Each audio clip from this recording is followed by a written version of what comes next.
नरेंद्र मोदी के 8 साल इन prime minister office होने जा रहे हैं। नरेंद्र मोदी को भारत का प्रधानमंत्री बने इन 8 सालों में क्या क्या हुआ, अलग अलग मोर्चों पर पीएम मोदी के कई अचीवमेंट्स रहे हैं।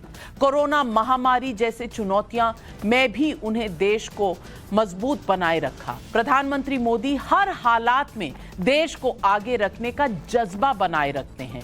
इसके पीछे उनका बैकग्राउंड है। गुजरात के मुख्यमंत्री के तौर पर एक लंबा अनुभव आज पीएम पद की जिम्मेदारियों को निभाने में उनके काम आ रहा है। मैं आज से उनके कुछ पुराने इंटरव्यू जो मैंने स्वयं लिए हैं उसकी एक सीरीज शुरू कर रही हूं। आज सितंबर 2011 का उनका तब का इंटरव्यू दिखाना चाहती हूं जब उन्होंने सद्भावना मिशन के तहत उपवास रखा था।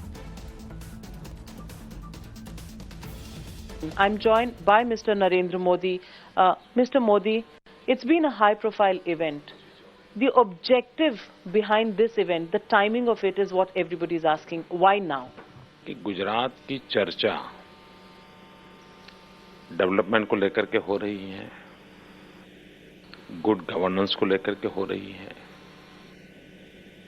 लेकिन हिंदुस्तान में एक प्रमुख समस्या है कि हम डेवलपमेंट को टुकड़ों में सोचते हैं, टुकड़ों में करते हैं, वोट बैंक की राजनीति के तहत करते हैं, अपीजमेंट से करते हैं।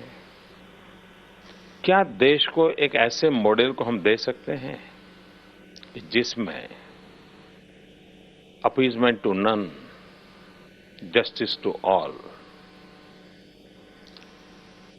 सबका साथ, सबका विकास, people's participation, development as a mass movement, क्या इन चीजों को लाया जा सकता है? क्या एक्सपीरियंस से मैं कहता हूं कि गुजरात ने किया है।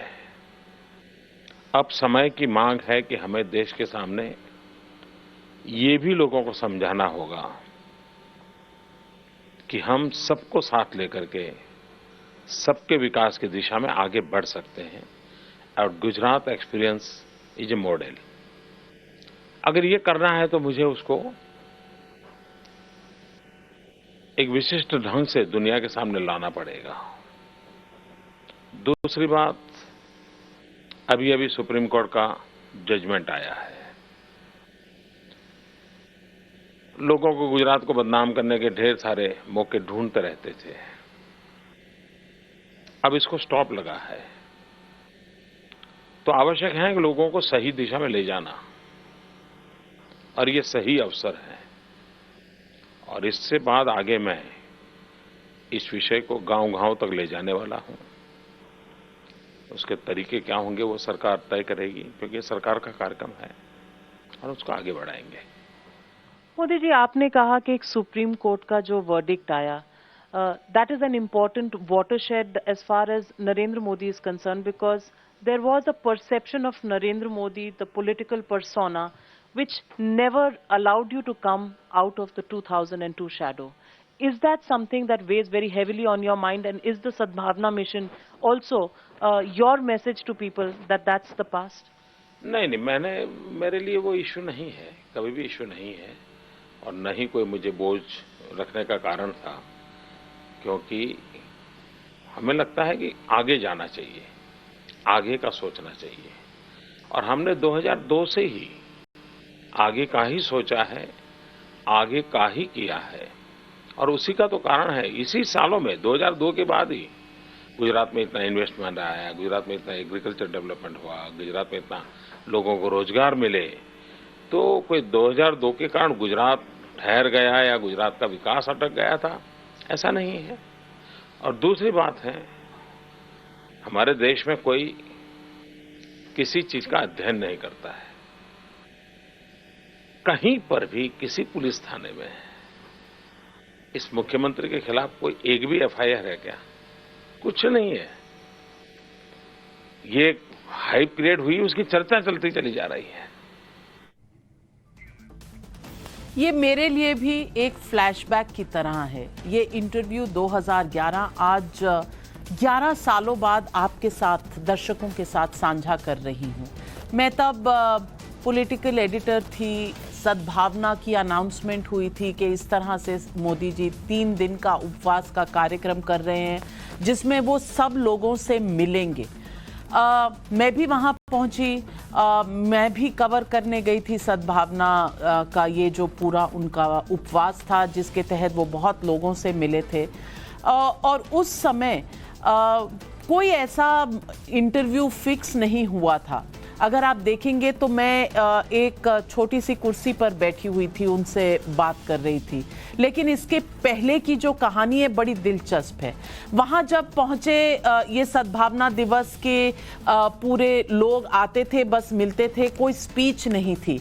तो मुझे लगा एक बतौर रिपोर्टर मेरी जिज्ञासा थी कि मैं उनसे कुछ बुलवाऊं। तो मैंने वहाँ पहुंचकर पूरा दिन, आधा दिन शायद इंतज़ार किया। शाम को 3-4 बजे का समय होगा, मैंने किसी तरह उनके दफ्तर और पार्टी के अन्य लोगों से बात करके स्टेज के पीछे कुछ कमरे थे, वहाँ से जा रही थी और ऊपर गई और स्टेज पर बैठे थे मोदी जी और उनके कान में मैंने कहा कि मैं आपका इंटरव्यू करना चाहती हूँ। तो उन्होंने कहा नहीं, मैं बोलना नहीं चाहता, अभी सिर्फ सद्भावना के लिए लोगों से मिल रहा हूँ। मैंने कहा नहीं, पर आप बोलेंगे नहीं तो आपका मैसेज कैसे जाएगा? तो उन्होंने मुझे कहा मैं सोच कर बताता हूँ। और 3 घंटे बाद मुझे कॉल आई कि आप स्टेज के पीछे आ जाइए।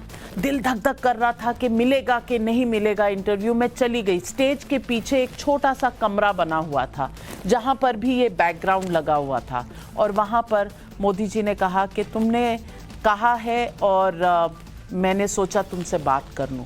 और तब मैंने ये पूछा और बहुत उन्होंने साफ दिल से और खुले दिल से बातों का जवाब दिया। अगर आप सोचते हैं कि उनका ये वाक्य सबका साथ सबका विकास आज का है, इस दौर का है, तो नहीं, ये 2011 से उनके मन में था और उन्होंने उसका मेंशन भी किया। और उसके बाद 2002, जिसके बारे में हमेशा मोदी जी के ऊपर लोग तोहमत लगाते हैं, मोदी जी ने कहा कि मेरे पर एक FIR भी नहीं है और मुझे ये चीज़ें दबाती नहीं है। मैं काम करता हूँ और सब जगह दिखाता हूँ।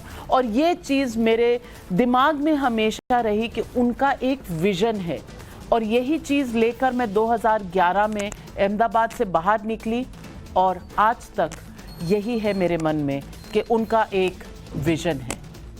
आज सवाल पब्लिक का पर इतना ही, लेकिन आने वाले दिनों में 8 साल बेमिसाल की श्रृंखला में मैं आपको अपने पुराने इंटरव्यूज़ की कड़ियाँ ज़रूर दिखाऊंगी और उनके पीछे की कहानी भी बताऊंगी।